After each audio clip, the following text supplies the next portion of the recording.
Bienvenidos a Cáncer Podcast, hablemos de cáncer. Soy Diego Díaz, oncólogo médico. Carla Bermúdez, hematóloga. En el episodio de hoy atenderemos a una de sus peticiones que dejaron en los comentarios, que es hablar sobre el cáncer de vejiga. Y para esto contamos con un especialista en el tema, que es el doctor Juan José Real. Él es urólogo oncólogo y está adscrito al Hospital Civil de Guadalajara. Así es, muchísimas gracias, amigo, por la invitación. Creo que teníamos un rato queriendo hacer esta plática, nomás no se podía. No se podía, pero lo bueno es que ya estamos aquí. Muy bien. Pues yo soy hematóloga, así que en esta ocasión lo que puedo aportar es preguntarles. Y a ver, cuéntanos, Juan, ¿cuáles son como los factores de riesgo para el cáncer de vejiga?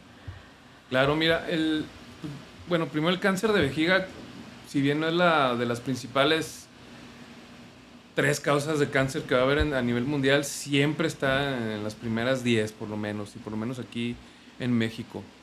Y el cáncer de vejiga es una enfermedad que la podemos considerar que es una enfermedad ocupacional o que requiere una exposición a algún agente. Normalmente hablamos en la medicina de la exposición a las llamadas aminas aromáticas, que son componentes químicos que son producto o derivan de la combustión o que encontramos en los vapores o humos de lo que se imaginen, cualquier cosa que se queme y que la persona esté expuesta. Ahí van a ir las aminas aromáticas para no complicarnos. Cualquier humo, cualquier vapor. Entonces, ahí el por qué el tabaquismo es la primera causa de cáncer de vejiga. Muchas veces estamos pensando en que el cáncer de vejiga, el tabaquismo produce cáncer de pulmón, otras enfermedades, pero descuidamos esa parte, el cáncer de vejiga. Pero también hablamos entonces de factores ocupacionales. Las personas que trabajan en cualquier industria que quemen algo o que produzca algún vapor, como los que trabajan en industrias del caucho, pintura, metalurgia, por ejemplo, cualquier cosa que queme van a estar ahí estos factores de exposición. Y curiosamente hace ratito platicábamos de los tintes. Las mujeres o las estéticas, que trabajan en esto, los tintes específicamente también producen un tipo de vapor, un tipo de sustancia por las mezclas que puede contener estas llamadas aminas aromáticas, y es también un factor de riesgo. Okay. Y hay también, curiosamente, ciertas áreas o zonas del mundo, por ejemplo, las regiones de Egipto o África, que hay unos ríos contaminados con un parásito llamado chistostoma. De alguna manera entran al organismo, se alojan en vejiga y pueden producir un tipo de cáncer de vejiga. O hay una enfermedad llamada enfermedad de los Balcanes, donde una flor que normalmente es de adorno, que se llama la Aristologia fangi, es una flor que puede liberar un ácido, el ácido aristológico, que también cuando uno lo respira puede inducir también la formación de un cáncer de vejiga, o como le llamamos nosotros en urología, el cáncer urotelial. Entonces, de repente hay ciertas zonas donde hay mucha incidencia de este tipo de cáncer. Y también las personas que tienen un uso crónico de sondas en vejiga, esos que tienen sonda permanencia o que tienen un catéter dentro de la vía urinaria y que lo utilizan de manera crónica más de 10, 20 años, también pueden llegar a desarrollar un tipo de cáncer de vejiga por esta inflamación crónica. Entonces, como vemos, muchas veces hay que identificar nuestro factor de exposición, y la principal causa, el tabaquismo. Ok, muy bien. ¿Algunas infecciones? Mencionaron lo del es un parásito, es un parásito, ¿no? Sí, como ejemplo del lugar donde hay una alta incidencia en esas zonas, es principalmente por ese tipo de parásitos. Aquí en México realmente es muy raro encontrar ese tipo de parásitos o ríos contaminados con esto, pero pues muchas veces un paciente con cáncer de vejiga muchas veces no se identifica la causa, sobre todo en jóvenes, pero en adultos más o menos alrededor de los 70 años es cuando se presenta la enfermedad, y son pacientes que han estado más de 10, por lo menos más de 10 años expuestos a esta sustancia. Y de infecciones que preguntabas, digo, además de esta, también el otro que de repente se ha relacionado es el virus del papiloma humano, Ok. con algunos subtipos, pero digo, no tan común, es más lo otro, pero eso También. sería como de los otros. Ok. Y Bueno, y por ejemplo, ¿qué síntomas? O sea, un paciente o una persona que no sabe que tiene cáncer de vejiga, ¿cómo podría presentarse? Creo, mira, como en todo tipo de cáncer, creo que siempre al principio, cuando va apareciendo, pues es asintomático, ¿no? Como bien sabemos, no da síntomas. Pero puede confundirse mucho con los llamados síntomas del tracto urinario inferior. En la urología los dividimos como síntomas de almacenamiento y síntomas de vaciamiento. ¿Qué quiere decir? Pacientes que de repente sienten como que no pueden orinar, que le batallan, tienen que pujar, que van frecuentemente al baño con ardor, con cambios en el chorro de la orina. Puede ser un síntoma de que hay algo, ¿no? Muchas veces les decíamos anteriormente síntomas de prostatismo, lo cual ese término ya no debe de utilizarse. Son síntomas del tracto urinario porque ya se sabe que desde un tumor de vejiga lo puede ocasionar hasta una piedra en la vejiga, el mismo crecimiento prostático o cualquier situación de vejigas hiperactivas o hipoactivas pueden desarrollar esos síntomas. Entonces al principio se puede confundir con los síntomas típicos de un paciente con síntomas obstructivos. Ya cuando existe sangrado al orinar, que nosotros le llamamos hematuria, cuando hay sangrado al orinar, muchas veces ya se debe a una enfermedad un poco avanzada. Entonces, cualquier paciente con un sangrado mínimo o con síntomas urinarios, en el abordaje que hacemos siempre, por lo menos hacemos un ultrasonido de vejiga, y ahí ya nosotros encontramos si existe o no una tumoración y ya, a partir de ahí ya empezamos a buscar si hay factores de riesgo o no.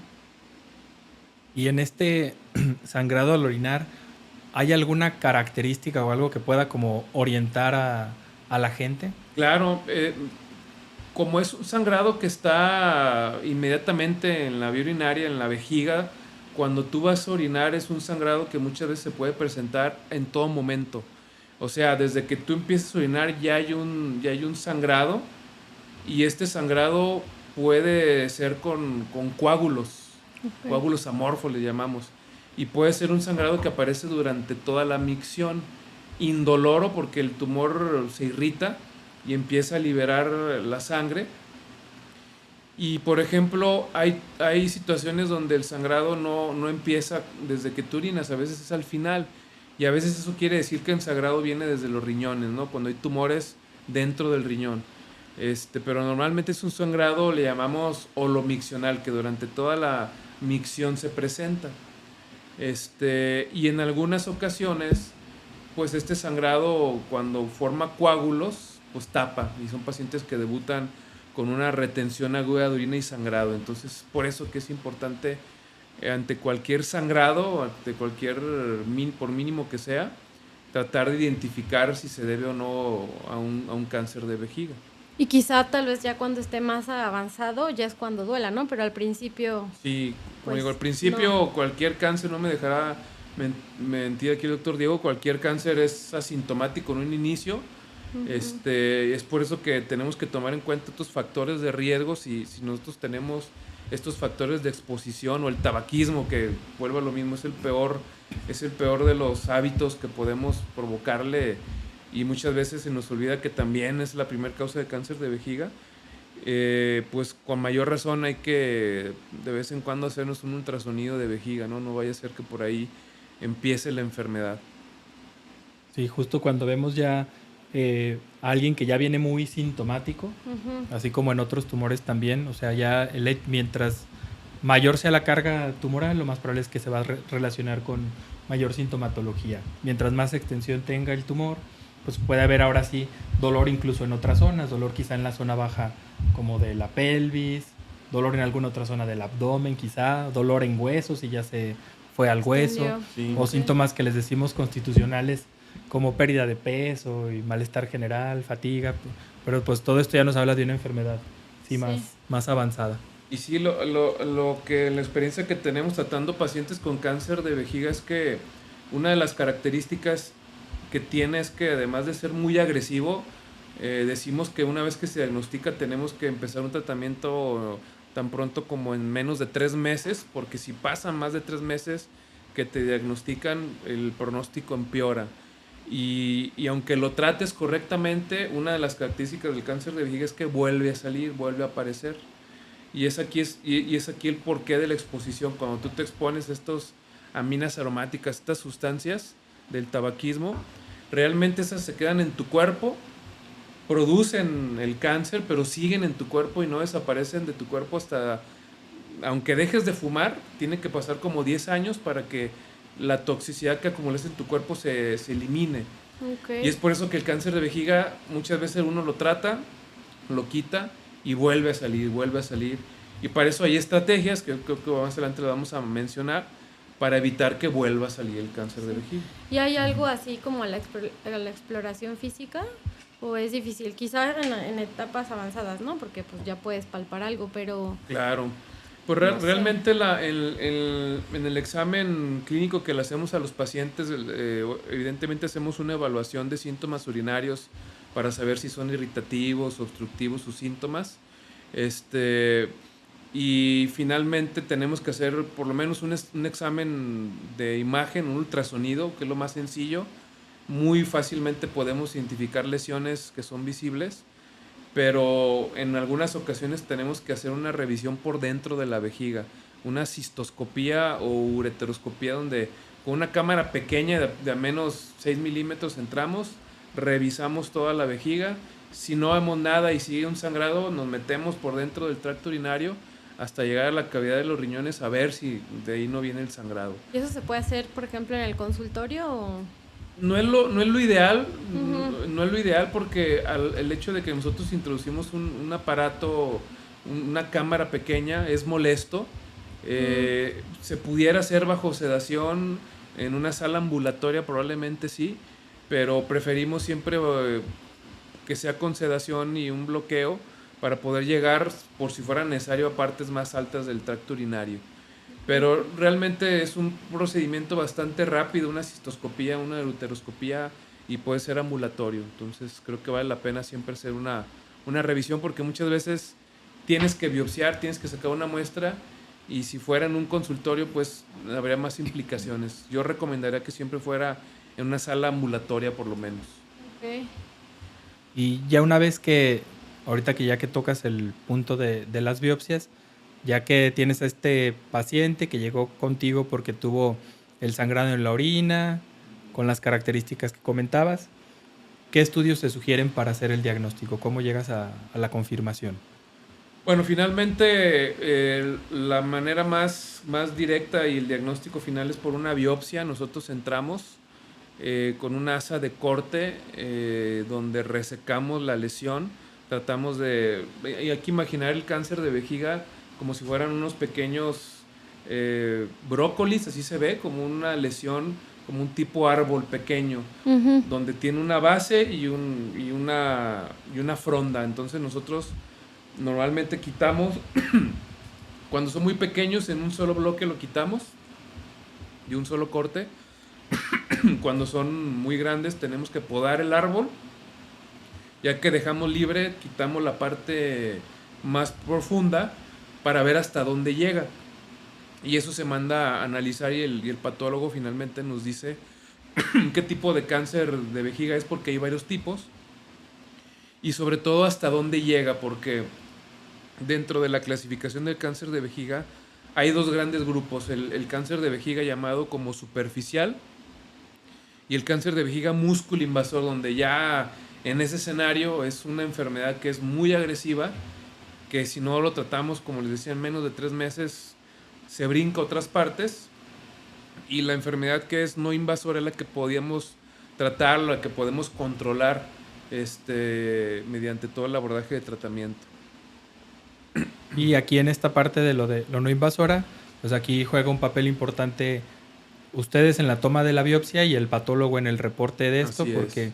a veces si no te reportan esto de que tiene o el de que se músculo. tomó una buena biopsia, pues te puedes quedar con la idea de que quizás es una enfermedad más temprana y Así es. quizás subestimar el Aquí tratamiento. es muy importante trabajar con un buen patólogo que tenga experiencia en revisar casos de vejiga, porque es crucial. O sea, nosotros tenemos que siempre hacer una resección lo más profundo posible para extraer células del músculo de la vejiga, el llamado músculo detrusor. Hay que recordar que la vejiga finalmente es un músculo que se contrae y se relaja. Nosotros tenemos que atravesar todas las capas de la vejiga hasta llegar al músculo y ver si ese músculo está o no tomado. Entonces a partir de ahí cambia mucho el tratamiento que se puede ofrecer. Entonces es importante sí trabajar con un buen patólogo. Desafortunadamente no hay métodos o biomarcadores que estén totalmente validados, que nos puedan ayudar. Es por eso que seguimos haciendo muestras, aunque cada vez más hay estudios de imagen como la resonancia magnética multiparamétrica que nos pudiera decir si un tumor ya llega a músculo o no, pero todavía está en investigación si se puede aplicar o no en un cáncer de vejiga. Así que lo mejor que tenemos hoy en día es entrar y resecar la lesión, si se puede completa en un tiempo, si no, lo que se pueda, dejar descansar al paciente y volver a entrar y completar toda la resección para dar un buen diagnóstico. Ok. Sí, ¿no? Como por ejemplo, en el de próstata, pues le pides un antígeno y ya más o menos te orienta, pero en el de vejiga a fuerza necesitas tomar la lesión. En vejiga, si tú ves una lesión, una imagen, claro, hay lesiones benignas, hay tumores que no necesariamente implica un cáncer de vejiga agresivo, y con una simple resección ya estás curado, ¿eh? Pero siempre tenemos que clasificar bien. Y aparte de pues la biopsia, ¿le piden alguna otra cosa? Pues exámenes generales, supongo, ¿no? Bueno, siempre hacemos como es un procedimiento diagnóstico y terapéutico, bueno, tiene que ser una evaluación completa preparatoria, ver cómo están tus niveles de plaquetas, de tus tiempos de coagulación, que estés en condiciones para ser sometido a un procedimiento, como cualquier procedimiento. Okay. Así es.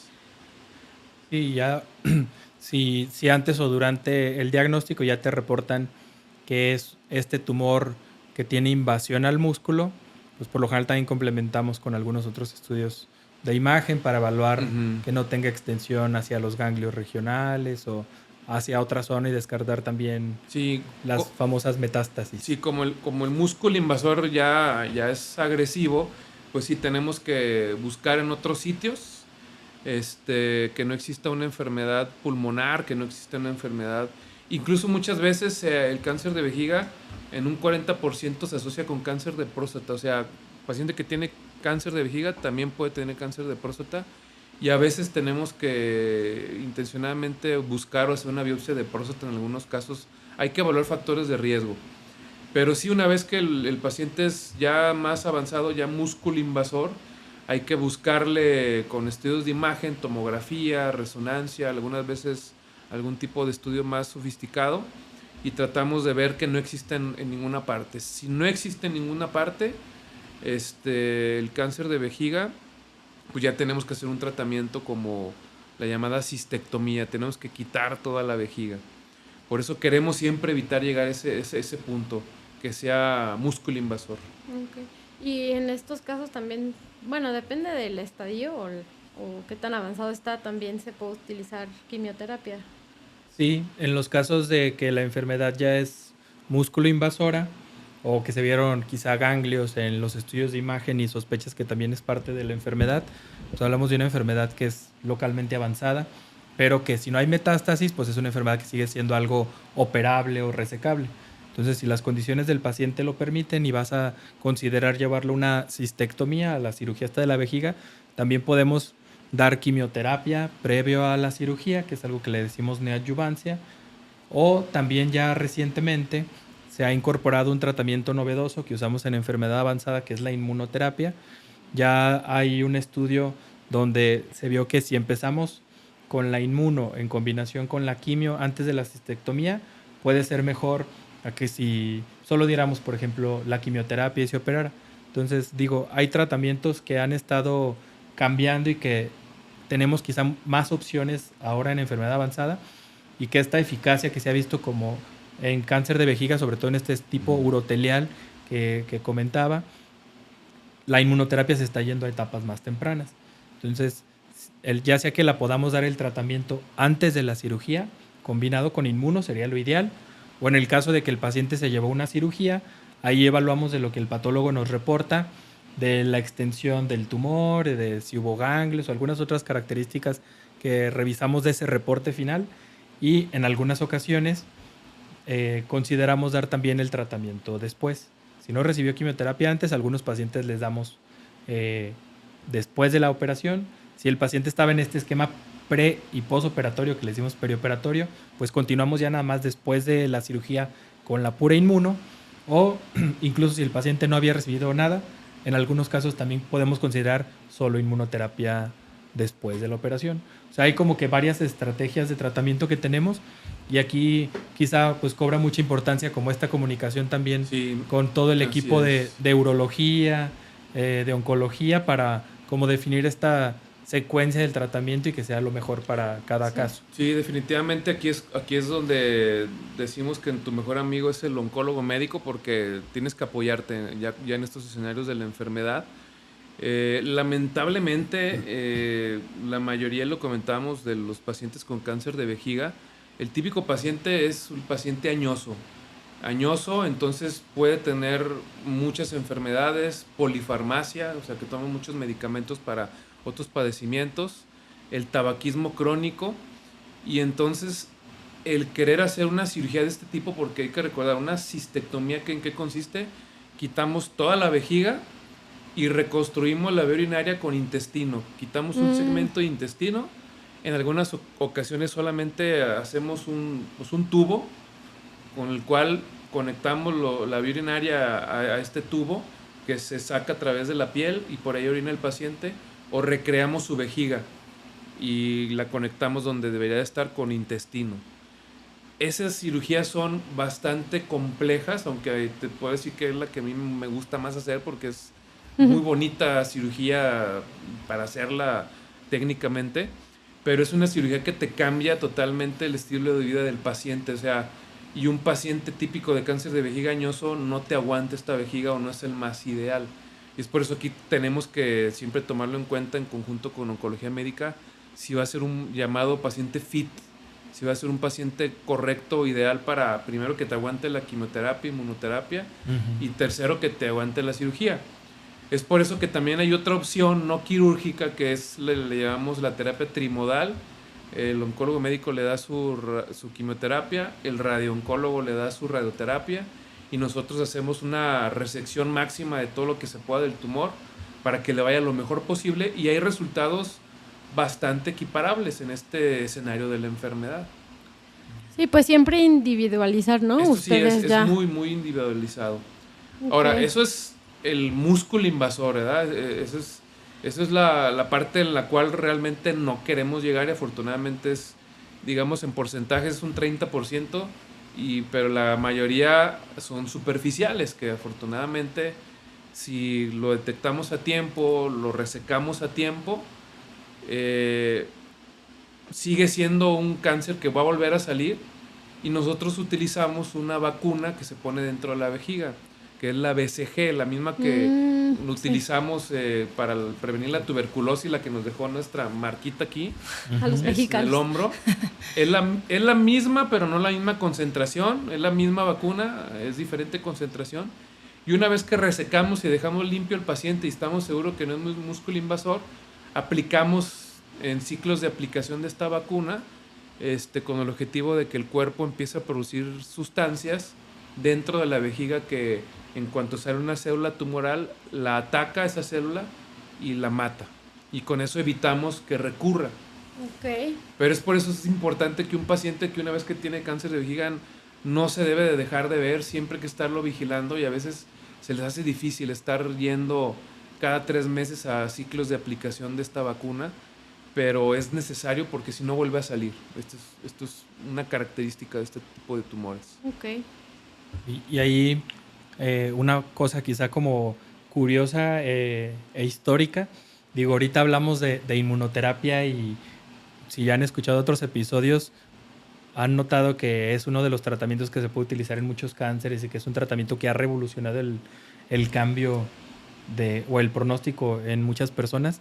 Y justo la inmunoterapia pues no es así como que nueva de 10 años para acá. O sea, quizá estas que son más efectivas sí, pero justo esa vacuna de la BCG pues fue la primera inmunoterapia que se usó en el cáncer. O sea, la inmuno es algo ya que se ha usado desde hace mucho tiempo en cáncer de vejiga. Sí, es el modelo típico de la que ha servido y que desde que se utilizó en la década de los 70, si mal no recuerdo, ha sido el doctor Morales, su esquema, el mismo que seguimos utilizando hoy en día. Ciertas variaciones a veces damos una dosis menor, a veces cambiamos los esquemas, pero básicamente es el mismo esquema que se ha utilizado y ha sido muy, muy efectivo. Claro, hay pacientes que no responden correctamente a esta vacuna y están desarrollando cada vez más nuevos medicamentos en forma de, le digo yo, pretzel, una pequeña cosita que se mete dentro de la vejiga y que libera quimioterapia. Y también se ha visto que puede ayudar en algún tipo de pacientes que ha sido resistente a la BCG. Bien. Hay mucha cosa de que hablar de ahí. Sí, es un tema muy, muy amplio, ¿no? Sí, y quizá ya nada más como donde a veces nosotros tenemos quizá mucho papel o más juego es quizá ya en este paciente que después de esas terapias locales el cáncer regresó y que ya quizá no fue candidato a alguna otra terapia de control local, como quizá así ya la radioterapia si no la había recibido o alguna otra resección, o quizá esta enfermedad que regresó no solamente es local, sino que hay enfermedad en el hígado, en el hueso, en otros sitios. Progresó. Acá pues ya tenemos varias opciones de tratamiento sistémico.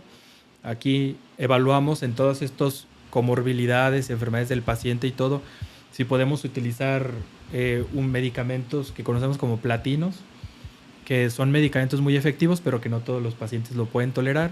Y por lo general lo podemos usar en combinaciones con inmuno en la primera línea, o ya también hay combinaciones libres como de esta quimioterapia en platino, que lleva la combinación de una inmunoterapia más otro anticuerpo novedoso, que han demostrado todas estas combinaciones que, comparado contra solamente recibir platinos en esta población que se considera como FIDO candidata, han demostrado también ya de forma significativa mejorar la expectativa de vida, hay mayores respuestas y pues permiten que el paciente pueda llevar una vida lo más normal posible pues por un tiempo más. Sí, porque definitivamente este tipo de tumor te cambia mucho el estilo de vida, de manera muy sorprendente. Por eso tratamos de que se diagnostique a tiempo, que se trate a tiempo, que no perder tiempo. Una vez que se diagnostica, nosotros tratamos de actuar lo más rápido posible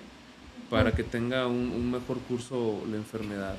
Y siempre, algo que es muy común en el paciente de cáncer de vejiga, que es fumador, no deja de fumar. A pesar de que sabe que fue lo que lo ocasionó, me ha tocado mucho que aún así el paciente sigue fumando. Yo ya no les pregunto si dejó o no de fumar, ya mi pregunta es más capciosa. Yo les pregunto, ¿ahora cuántos cigarros fumaste? Y parecerá muy sorprendente, pero aún con su neovejiga, aún con su cirugía, te dice, no, pues la verdad me acabo de fumar uno, pero nomás uno. Ay, no. No, tienen que dejarlo. Yo creo que ese es un punto bien importante. O sea, si nosotros realmente dejáramos de fumar, o digo, yo no fumo, pero si la gente dejara de fumar y entendiera, se prevendría mucho esta enfermedad. Más allá del cáncer de pulmón, creo que esta es todavía más agresiva. O sea, no hay paciente que tenga un cáncer de vejiga avanzado que yo haya visto que realmente funcione algo. Afortunadamente hay nuevos medicamentos, como dice el doctor Diego, pues sí están demostrando que están teniendo una mejor oportunidad. Pero ¿para qué llegar a eso, no? Sí. Así es. Y pues ya para cerrar, Juan, ¿algún mensaje final? Pues el mensaje, creo yo, principal es identificar estos factores de riesgo que hablamos, ¿no? El tabaquismo como primera causa. Dejen de fumar ya y esperen que en 10 años su riesgo disminuye a la normalidad, así que hay que dejar desde ayer de fumar.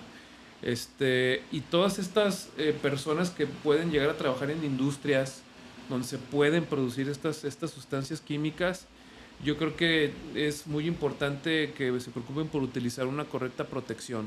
O sea, no es lo mismo un simple cubrebocas, que hoy en día a raíz de la pandemia sabemos la importancia de los cubrebocas que tienen mayor protección, el N95 o otros tipos de cubrebocas que hay, que definitivamente te van a ayudar a evitar que entren esas partículas. Entonces, hay muchas empresas que son muy responsables y que sí tienen que cumplir con ciertas normas de seguridad, pero hay muchas personas que incluso trabajan quemando cosas, Plásticos. herreros, los que hacen ladrillos, las amas de casa que durante mucho tiempo cocinaron con leña. Ellas es un grupo de pacientes que también vemos frecuentemente con cáncer de vejiga y hay que dejar de hacer eso. Creo que aunque sabe muy buena, muy rica la comida ahumada, pero aguas, ahí va el riesgo. Y si las condiciones son las favorables, pues va a aparecer un cáncer. Y yo creo que también importante, si tienes sangre en la orina, acude a un médico. Eso sí. ¿No? Así Sí. es. Ok. Muy bien. Recuerden que este podcast es informativo. Si desean más información o bajo cualquier síntoma de sospecha, acude con un especialista certificado. Siempre hay algo que hacer. Recuerda que en Canker tu lucha es nuestra lucha. Dale me gusta, deja tus comentarios sobre qué tema quieres escuchar y comparte nuestro comentario y comparte nuestro contenido en nuestras redes sociales nos puedes encontrar en @canker.oncología en Facebook, Instagram y TikTok, @cankeroncología en YouTube, nuestro sitio web canker.com.mx o a través de WhatsApp al 33 15 19 47 00.